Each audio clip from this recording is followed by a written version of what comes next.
Que bom que você está aqui nessa noite para compartilhar um pouquinho agora da palavra de Deus. Nós começamos no domingo passado uma série que o nome é O que Ele Disse Mesmo? E aí estamos trabalhando alguns textos de frases de Jesus e que muitas vezes nós não compreendemos muito bem. No domingo passado falamos sobre o primeiro discurso de Jesus, a primeira pregação de Jesus, logo depois que ele é batizado, logo depois que ele é tentado no deserto. Ele chega então na região da Galileia e o seu primeiro discurso, a sua primeira mensagem foi: arrependam-se, pois o reino dos céus está próximo. E aí nós buscamos entender então o que é o reino de Deus, como fazer parte do reino de Deus. E hoje, dentro dessa temática, dentro dessa ideia, eu quero compartilhar com os irmãos o que está lá em Mateus 16, 24 a 28, é um texto também muito bem conhecido. Já falamos sobre esse texto alguns domingos atrás, alguns meses atrás, mas hoje vamos fazer uma abordagem um pouquinho diferente. E a expressão que nós vamos trabalhar hoje é a seguinte: se alguém quer ser meu seguidor. Se alguém quer ser meu seguidor. Abra sua Bíblia em Mateus 16, 24 a 28. Nós leremos esse texto, você pode acompanhar aqui na projeção. Mateus 16, 24 a 28. Se você tiver curiosidade, a versão que eu estou utilizando é a nova versão transformadora da editora Mundo Cristão. Vamos lá. Então Jesus disse a seus discípulos: se alguém quer ser meu seguidor, negue a si mesmo, tome sua cruz e siga-me. Se tentar se apegar à sua vida, a perderá. Mas se abrir mão de sua vida por minha causa, a encontrará. Que vantagem há em ganhar o mundo inteiro, mas perder a vida? E o que daria o homem em troca de sua vida? Pois o Filho do Homem virá com seus anjos na glória de seu Pai e julgará cada pessoa de acordo com suas ações. Eu lhes digo a verdade, alguns que estão aqui neste momento não morrerão antes de ver o Filho do Homem vindo em seu reino. Quando nós pensamos sobre vida cristã, sobre caminhada com Jesus, nós precisamos trabalhar tudo isso de uma forma muito equilibrada. Nós sabemos que nós somos salvos pela graça de Deus, mediante a fé em Jesus Cristo. Não é isso que nós sabemos? Nós aprendemos sobre a graça de Deus, que é um favor que nós não merecemos, que não podemos retribuir. Nós aprendemos então que nós não fazemos nada para merecer ou para alcançar a salvação, mas muitas vezes nós temos dificuldade de usar a graça de Deus e de entender a graça de Deus na prática, como se ela então trouxesse para nós uma realidade de que a vida cristã não tem nenhum custo, não tem nenhum preço a ser pago. Quando nós falamos sobre salvação, quando nós falamos sobre redenção, quando nós falamos sobre vida eterna, nós realmente somos salvos pela graça de Deus, não fazemos nada para merecer isso, é tudo obra do nosso Deus, foi tudo obra do Senhor Jesus Cristo lá na cruz do Calvário. Mas a nossa decisão por Cristo, a nossa decisão de sermos seguidores de Jesus, traz grandes implicações para a nossa vida. Hoje vemos muitas pessoas então que querem o amor de Deus, mas rejeitam a justiça de Deus.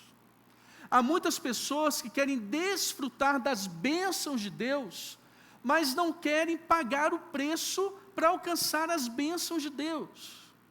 Há muitas pessoas que almejam a intimidade com Deus, que querem buscar a Deus, mas não querem passar por um processo de santificação na sua vida.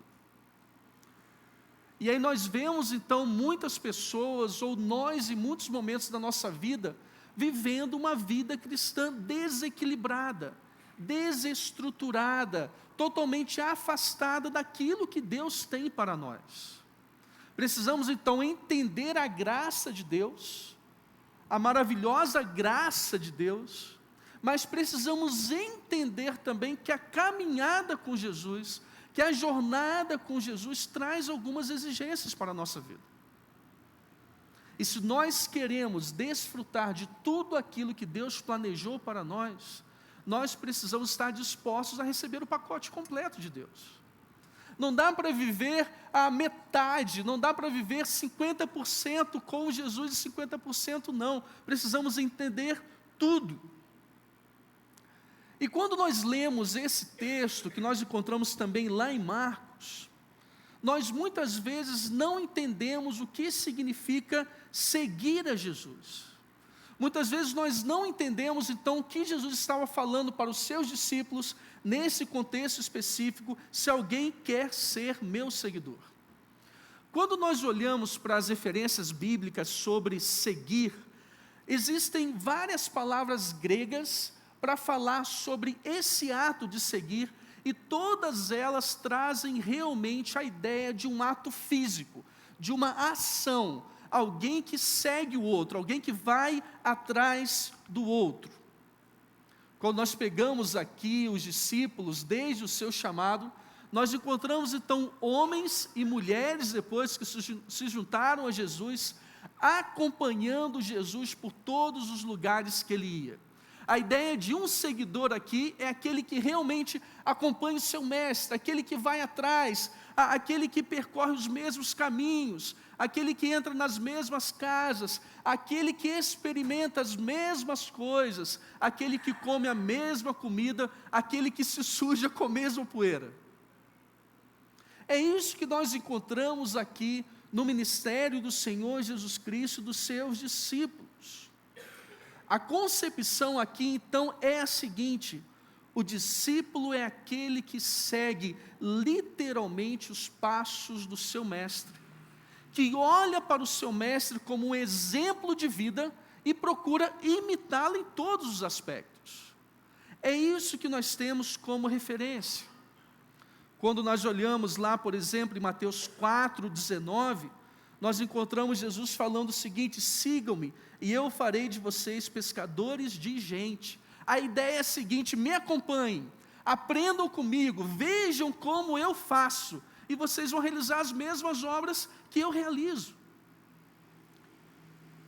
Lá em João 14:4, depois de Jesus falar então que nós deveríamos crer nele, assim como cremos em Deus, e Jesus diz o seguinte: olha, eu vou para o meu Pai, eu vou preparar lugar para vocês, e vocês sabem para onde eu vou. Tomé, naquele desespero, vira-se para Jesus e pergunta: Senhor, nós não sabemos para onde vais, como nós vamos saber o caminho? E Jesus responde então: eu sou o caminho, a verdade e a vida. Percebam que o desespero de Tomé foi o seguinte: olha, nós vamos perder o nosso guia, o nosso mestre, para onde nós vamos agora? Não tem mais alguém para a gente olhar o rastro, as pegadas e seguir por aquele caminho. Quando nós encontramos lá em Lucas 22:33, Jesus anuncia a sua morte, e Pedro, sempre ele diz: Senhor, estou pronto a ir para a prisão e até a morrer ao seu lado. O que Pedro estava querendo dizer para Jesus é o seguinte: olha, mestre, se o teu caminho é a morte ou a prisão, eu vou seguir junto. Se o teu caminho é esse, eu estarei ao teu lado, porque para um judeu da Palestina, há 2000 anos atrás, era muito fácil entender essa ideia de discípulo. Era alguém que realmente seguia os passos do seu mestre, que aprendia tudo com o seu mestre.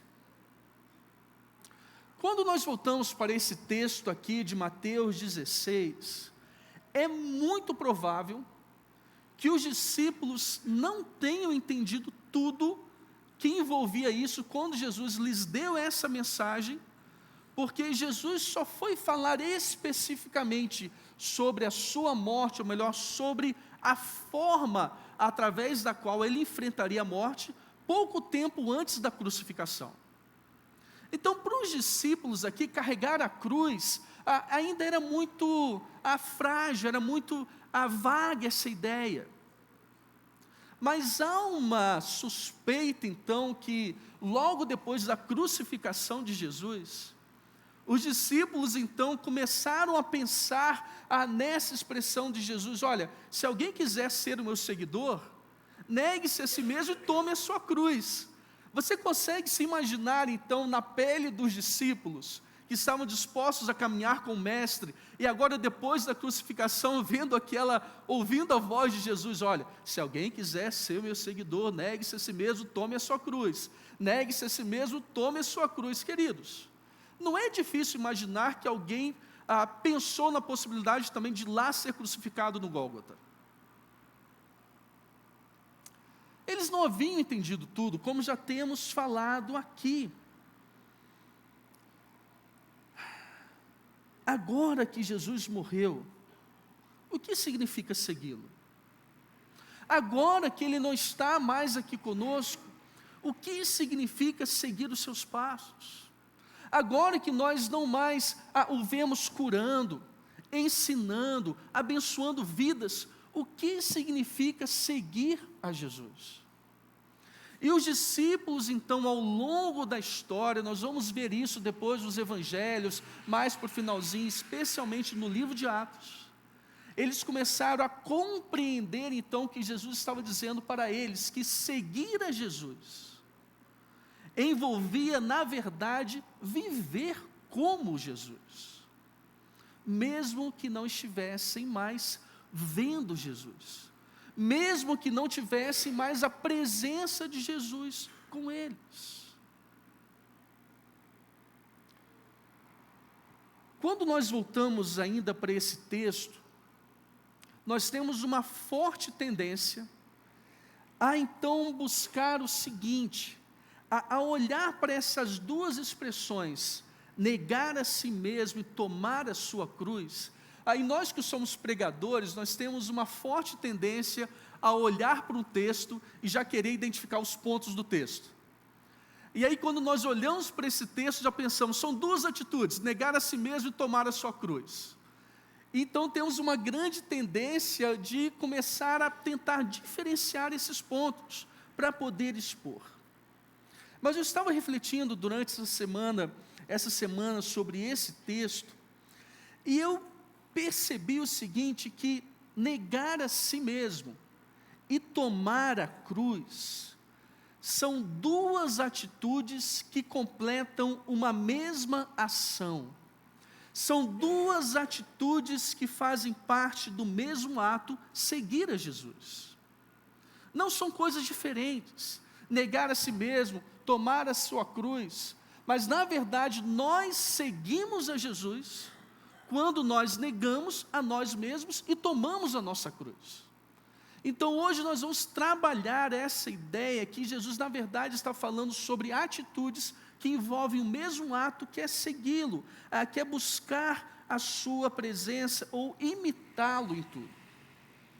Quando nós olhamos ainda para esse texto,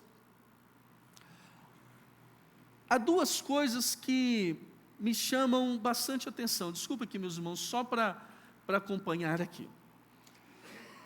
Que há dois elementos aqui que nós precisamos compreender muito bem. O primeiro elemento é a generalidade dessa frase de Jesus. Se você observar bem, Jesus falou para os seus discípulos, ele se dirigiu aos seus discípulos, mas ele disse o seguinte: se alguém quiser ser meu seguidor. Foi um convite geral, genérico, para todas as pessoas. E o que Jesus estava querendo dizer é o seguinte, que ninguém está fora. Todos aqueles que querem me seguir, precisam negar-se a si mesmos, ou precisam se negar e precisam tomar a sua cruz. O que Jesus estava querendo dizer é que não dá para seguir a Jesus se qualquer um de nós, se qualquer pessoa na face da terra, em qualquer época, quiser seguir a Jesus, ele precisa fazer tais coisas. É um convite geral, é uma palavra geral que alcança todos nós. E o segundo elemento é a condicionalidade, que é a qualidade daquilo que é condicional. Ou seja, só é possível, só existe, só gera efeitos, se observar aquela condição. E qual é a condição? Negue-se a si mesmo e tome a sua cruz. Basicamente, o que Jesus estava dizendo é que quem não nega a si mesmo e não toma a sua cruz, não é um seguidor dele. Forte isso. Quem não nega a si mesmo e não toma a sua cruz, não é um seguidor de Jesus. E nós precisamos começar a entender então, meus irmãos, que negar-se a si mesmo e tomar a sua cruz não são pré-requisitos para o discipulado ou para sermos seguidores de Jesus. Na verdade, são características contínuas do discipulado, daquele que segue a Jesus Cristo. Porque não adianta pensar em seguir a Jesus, negando a si mesmo, negando-se a si mesmo inicialmente, tomando a sua cruz inicialmente, e esquecer disso no restante da vida. Então entendam isso. Não estamos falando sobre pré-requisitos, ou seja, muito bem, deixa eu verificar agora se o Rodrigo está habilitado para ser um meu seguidor. Rodrigo, você já negou a si mesmo? Joia. Você já tomou sua cruz? Joia. Agora você é o meu seguidor? Não. O que Jesus está querendo dizer é que como nós seguimos a Jesus durante toda a nossa vida, é um ato contínuo, nós precisamos continuamente passar pela autonegação e pela cruz. Percebe então como muitas vezes nós vivemos de uma forma desassociada do que Jesus estava nos dizendo? O tempo vai passando, nós nos acostumamos com a vida cristã, nós avançamos, nós amadurecemos, nós temos algumas experiências com Deus, mas a grande verdade é que um dia nós caímos na real de que nós paramos no tempo, não estamos mais passando por esse processo de negação como era antes, não estamos tomando a cruz como era antes. E muito embora ainda nos consideremos como seguidores de Jesus, como discípulos de Jesus, nós nos sentimos bem distantes dele, do seu propósito. Estamos muitas vezes com o nosso coração endurecido, não imitamos mais Jesus porque achamos que não vale a pena, ninguém faz isso, para que fazer isso? Começamos então a selecionar aquilo que nós queremos imitar em Jesus, porque afinal de contas, nós vivemos pela graça de Deus. Então guardem isso, negar-se a si mesmo e tomar a cruz, não são meramente pré-requisitos do discipulado, são características contínuas desse processo todo. E se nós desejamos seguir a Jesus, nós precisamos diariamente passar pela autonegação e passar pela cruz. Dito isso, eu quero trabalhar com vocês agora o seguinte ponto central. Qual é a implicação disso tudo para a nossa vida? O que isso tem a ver comigo hoje? Como que eu lendo isso, eu posso pensar agora em 2019, no Ocidente, num país como o Brasil, entender o que Jesus estava falando há 2000 anos atrás? Como que eu vou juntar tudo isso agora para viver? O que nós precisamos entender, em primeiro lugar, como primeira implicação desse chamado, é que seguir a Jesus exige prioridade. Seguir a Jesus exige prioridade. Queridos, nós nos relacionamos com esse mundo, nós nos relacionamos com as pessoas, nós temos as nossas atividades, nós temos as nossas preocupações, nós estudamos, nós namoramos, nós trabalhamos, nós casamos, nós pagamos contas, nós temos preocupações, nós vamos ao mercado, nós compramos coisas, nós vamos à padaria, nós vamos na farmácia, nós temos o nosso tempo de lazer, nós dormimos, nós temos as nossas refeições. E nesse emaranhado todo, nós temos a nossa vida cristã, nós temos a nossa fé. O grande problema é que nessa horizontalidade da vida, desses relacionamentos, de tudo que nós fazemos aqui, nós queremos então pegar o nosso relacionamento com Jesus, o nosso compromisso com Ele, a nossa fé, e colocar isso como se fosse mais um item na nossa vida. Então eu trabalho, eu estudo, eu caso, eu cuido dos meus filhos, eu pago conta, eu faço tudo isso, e eu também sou um discípulo de Jesus. Eu também sou um seguidor de Jesus. E aí a nossa espiritualidade, a nossa vida cristã, o nosso relacionamento com Jesus passa a ser apenas mais um item na nossa agenda tão lotada que temos. O que Jesus está querendo dizer é que negar-se a si mesmo implica em assumir como prioridade não a nossa vontade, não a nossa vida, mas a vontade de Jesus e a vida de Jesus. É como se Jesus estivesse dizendo o seguinte: olha, sabe tudo isso que você faz, os seus sonhos, os seus planos, as suas prioridades, as suas lutas, os seus desafios, os seus sonhos, as suas atividades, você vai pegar tudo isso e colocar em cima então do negar-se a si mesmo.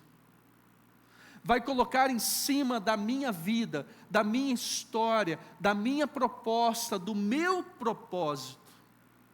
E aí então nós vamos começar a entender que tudo que nós somos, tudo que nós temos e tudo que nós fazemos nessa vida, tudo isso está a serviço do propósito de ser um seguidor de Jesus.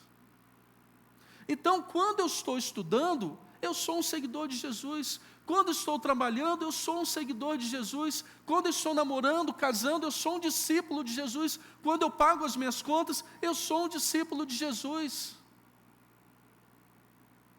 Não dá para separar. Não dá para separar. Quando nós vemos esse aspecto da autonegação como apenas mais um item da nossa vida, ele não preenche a nossa vida, ele não move a nossa vida. Nós não nos envolvemos, nós pensamos apenas em nós mesmos, temos uma vida sem profundidade. E aí a pergunta que nós precisamos nos fazer nesse momento é: como que pode existir um seguidor sem ser um seguidor? Ou sem seguir? Como pode existir um imitador sem imitar?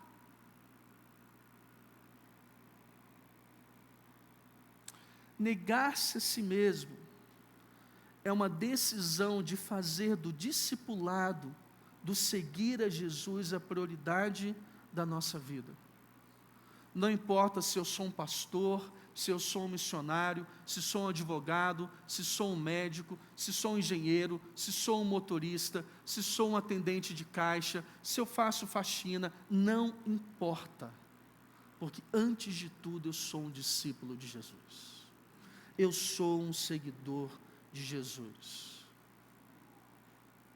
onde eu renuncio a mim mesmo para seguir a Jesus. Percebe então como seguir a Jesus tem um custo, tem um preço a ser pago?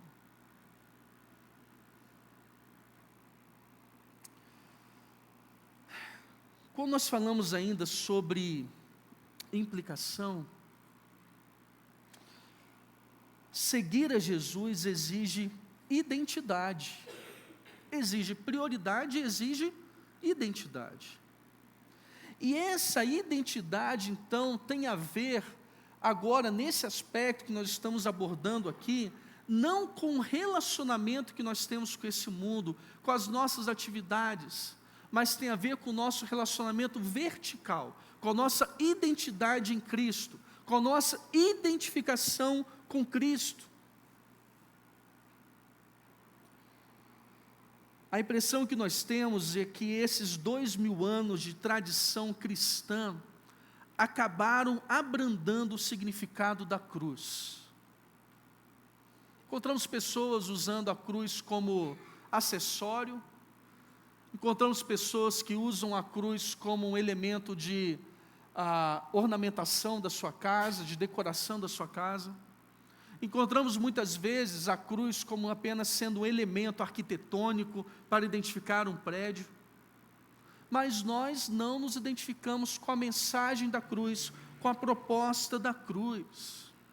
Para um judeu da Palestina, 2000 anos atrás, falar em tomar a cruz, isso era muito significativo, porque eles conviviam com a crucificação, eles sabiam que era algo extremamente vexatório, que era algo extremamente cruel, machucava, doía, gerava morte.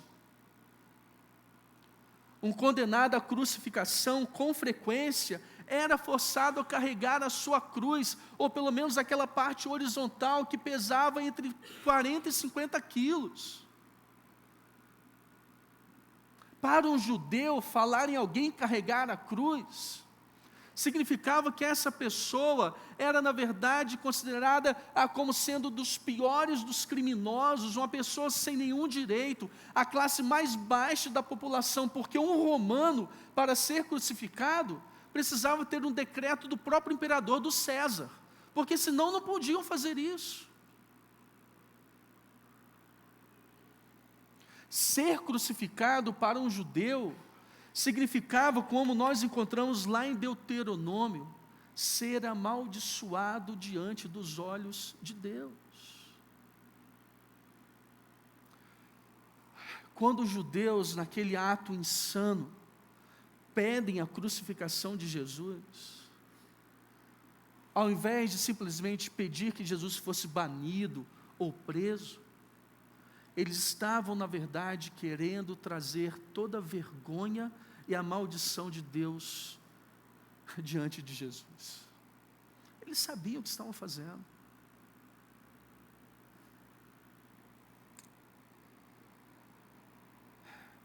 Queridos, não existe cristianismo sem cruz. Não existe vida cristã sem cruz. Não existe discípulo sem cruz.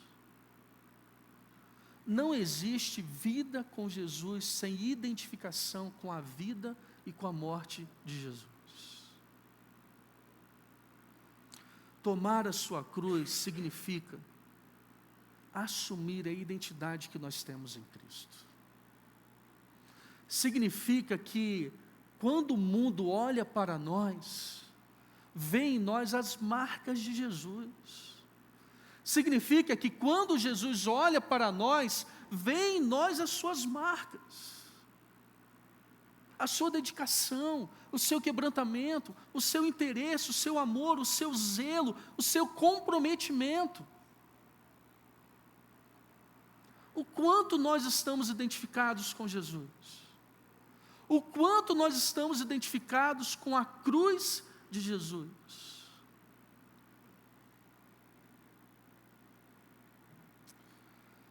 É muito interessante quando nós nos voltamos para esse texto, que Jesus fala sobre a tolice de possuir tudo nessa vida e perder o principal. E Jesus pergunta, olha, que proveito há em alguém ganhar o mundo inteiro e perder a sua alma ou perder a sua vida? Já pararam para pensar como nós estamos tão preocupados em ganhar essa vida e perdemos o que Deus tem de melhor para nós? Detalhe, aqui nós estamos falando sobre salvação pelas obras. Não estamos falando que temos que fazer algo para alcançar a salvação. Não é essa a nossa crença. Mas o que Jesus está dizendo é que não dá para falar em salvação, não dá para falar em discípulo de Jesus, não dá para falar em estar próximo de Deus, sem termos como prioridade seguir a Jesus, e sem termos identidade com Jesus.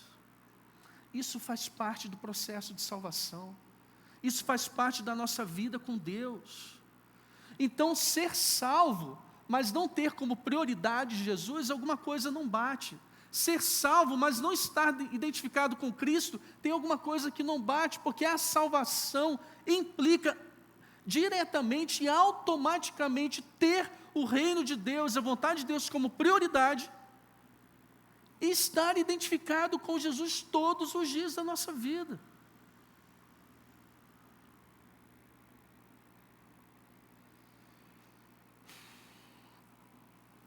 A cruz significou para Jesus e significa para esse mundo condenação, obrigação e humilhação. Mas a cruz para nós significa salvação, privilégio e exaltação, queridos. Que privilégio nós temos de termos sido salvos pela cruz de Jesus. Que privilégio nós temos de levar a mensagem da cruz. Que privilégio nós temos de um dia sermos exaltados na glória ao lado de Jesus. É por isso que ao mesmo tempo que Jesus fala sobre o prejuízo, sobre a tolice de alguém ganhar a vida inteira e perder a salvação, ele ao mesmo tempo traz o encorajamento dizendo o seguinte: olha, quando eu voltar com a minha glória e julgar a todos segundo as suas obras, alguns de vocês que estão aqui nesse momento não passarão pela morte. É uma expressão bem genérica, bem ampla de Jesus. Os estudiosos aqui ficam debatendo se estavam falando sobre perseguição, se estavam falando sobre presenciar a ressurreição de Jesus, sobre o milênio, mas a grande verdade aqui é que o que Jesus está querendo dizer para nós é que aquele que o segue de todo o coração tem a recompensa da vida eterna. Aquele que é um seguidor verdadeiro de Jesus, não importa o custo para o discipulado nessa vida, tem a recompensa maior que a vida eterna. Quando nós pensamos sobre isso, precisamos entender que a nossa vida, ela só está completa quando nós juntamos essa parte horizontal com a parte vertical.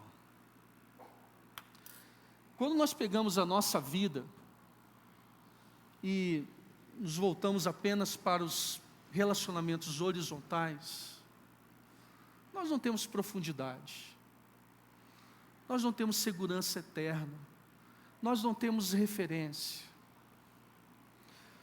Por outro lado, se nós buscarmos na nossa vida apenas o relacionamento com Deus, apenas o relacionamento vertical, e se não entendermos que aquilo que nós vivemos com Deus precisa ser materializado aqui, porque afinal de contas Jesus estava falando para pessoas que estavam vivendo nesse mundo, concordam comigo? Nós seguimos a Jesus com a esperança da vida eterna, mas nesse mundo. É interessante, queridos, que quando nós pegamos esses dois elementos,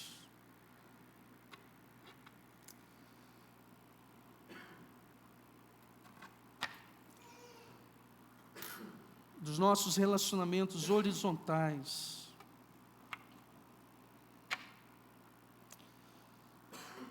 da nossa vida, tudo aquilo que nós somos, tudo aquilo que nós temos, tudo aquilo que nós fazemos,